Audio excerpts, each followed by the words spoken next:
It is 8:10 Newstalk Sauga 960 Raw. Mike Richards. Now, I would say that on this show, specifically here in the Toronto area, that I don't think you're going to find two bigger CFL fans who do a morning show maybe ever.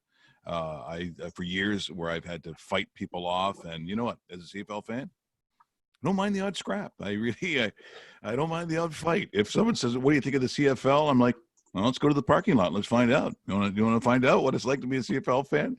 So when we're able to have one of our favorites, which truly this next guest is, as I said, there's certain quarterbacks around the league.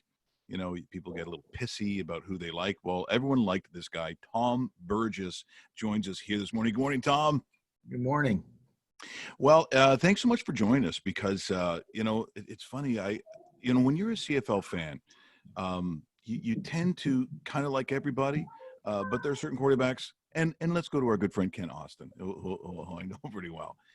Ken's a pretty hard guy, right? He's a hard-nosed guy. It's how he created not only what he did on the field, but what head coach.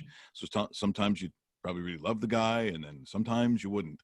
You never had that. You were kind of like the Richie Cunningham. I hate to use that word of the CFL because everyone kind of liked Tom Burgess, and it certainly showed because any place that you played, Tom, you were obviously very well loved. And I would think that your memories of being in the league, no matter which team you played for, were probably pretty good. Without a doubt, very positive.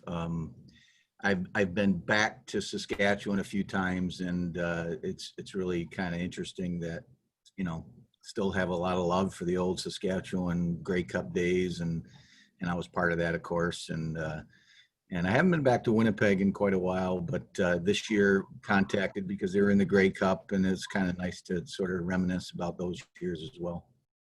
And it's interesting, too, when I look now at the makeup of, let's say, the fan bases who aren't fond of each other. And I would say that probably, I don't know, when you call something the Banjo Bowl, something tells me that maybe they don't like each other that much.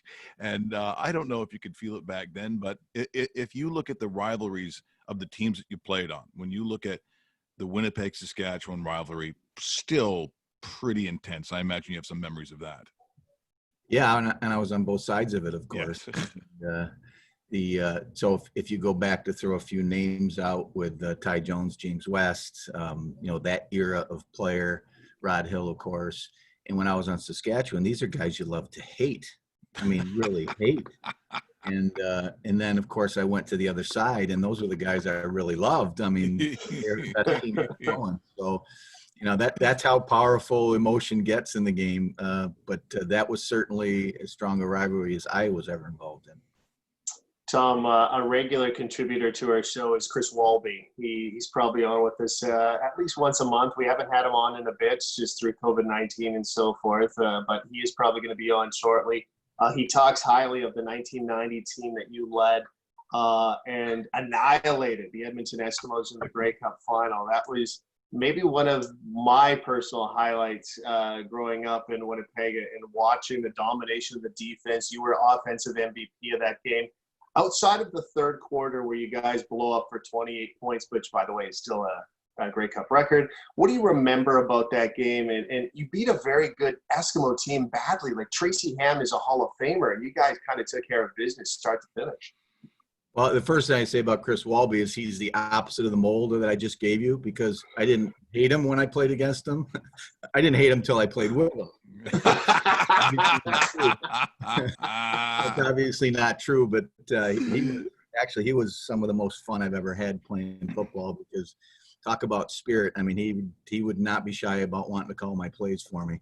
One of the greatest guys. So the 90 Grey Cup, my sort of memories of that obviously were as great as the defense played and in the contributions of people along the way, some of which, I remember Ken Winey making a great punt return and some things that were happening that, we were always a team, somewhat of a team led by defense. And we certainly had for the CFL, we had a great running game with Robert Mims. But I remember starting that game a little shaky.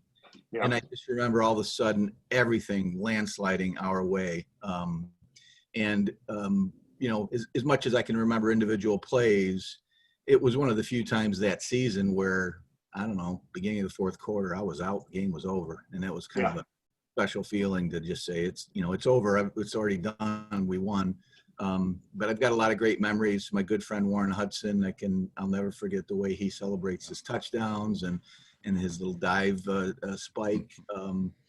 But, great times, obviously. We're in conversation with Tom Burgess here on Newstalk Sauga 960 Raw, Mike Richards. And if we go back a little bit, so you're from the Newark area, like you're a born and raised New York State guy?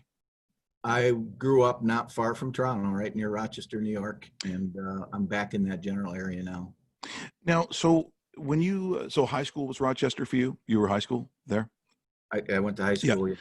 So when you're looking at the different schools of where you wanted to go, so when I look at, so if you're Colgate, so like certainly here in Canada, in trying to understand, because it's especially at that point where games weren't on television all the time, it wasn't ESPN. Certainly up here, it wasn't, not at the time. So in understanding, the different divisions, whether it was the Patriot or the only thing that we would have known at the time about Holy Cross is Gil Fenerty went to Holy Cross. So we weren't really sure, for instance, the style of quarterback or athlete that you get. I mean, now if we talk SEC or we talk Pac-12, we kind of have a feeling of the kind of probably the football that they play. But back at that time, we wouldn't have known that much. So when you make these choices back then of the schools that you were going to go to, did you have more than one school that you wanted to attend back at that time? Or is there one in your mind you said, this is where I always want to go?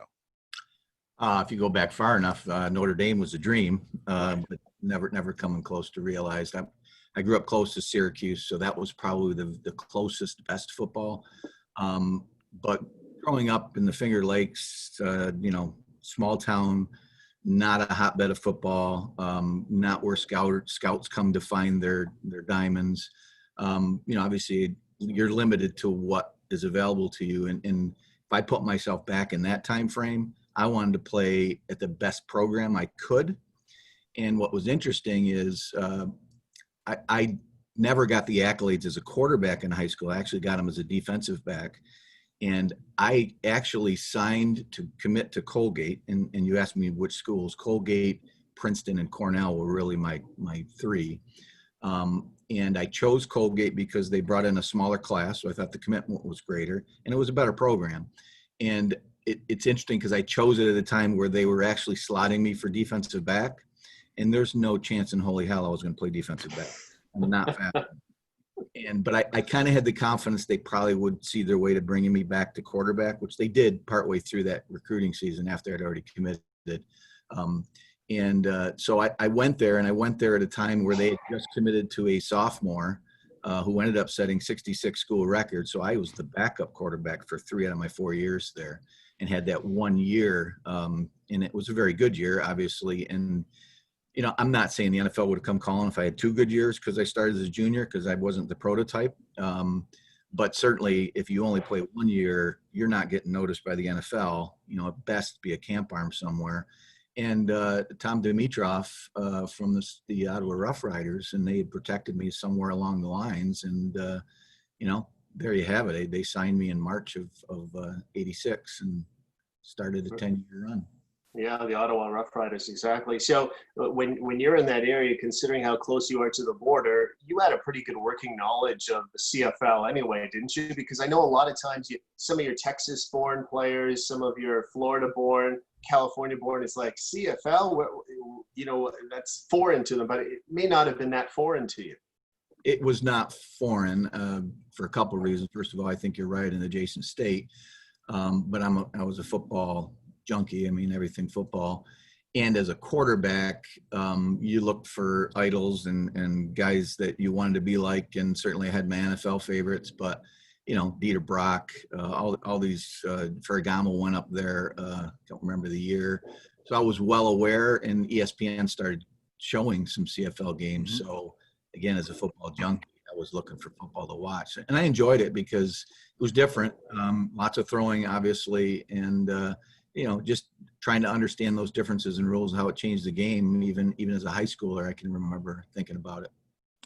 So by the choice of your schools, I assume your grades were pretty good. I want to say, if those were your choices, Chris Walby had none of those choices. Just so you know, I believe none were on. So as a thinking man, are you then thinking that you may not play professional football at some point? This was not going to be your career.